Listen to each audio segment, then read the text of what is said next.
ka lang. Paupuin niyo nga po si ate doon.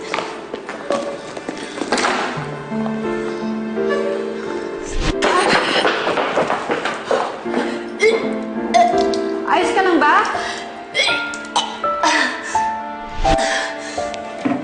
Ano ba itong nangyayari sa akin?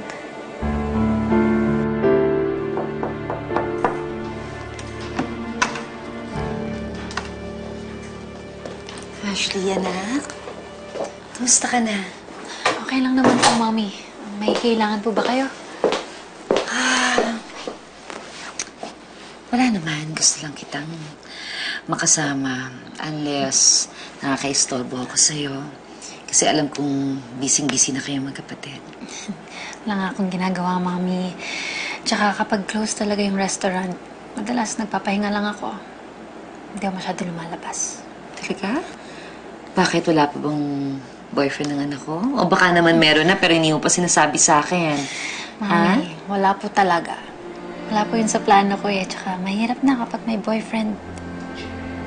Well, kung yun talaga ang gusto mo, anak, maganda na rin yung pipiliin mo kung sino yung magiging boyfriend mo.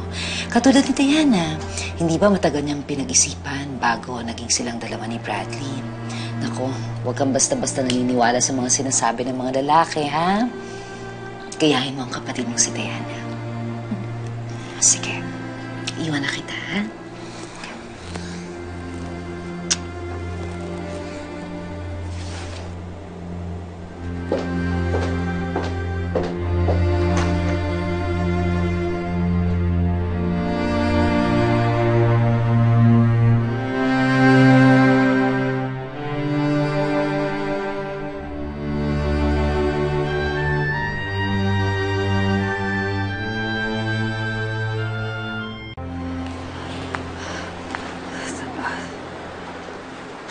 Ashley, mag-lunch muna ako, ha?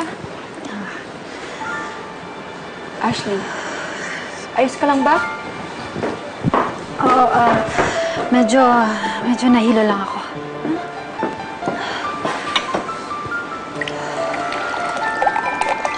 Tubig ka muna. Salamat, Lorna. Ano mo napapadalas na yung nararamdaman mo, ha? Eh, nung isang araw lang, nagsusuka ka.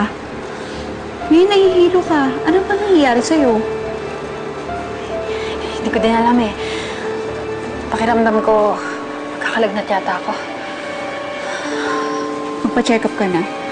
Baka kung ano na yan.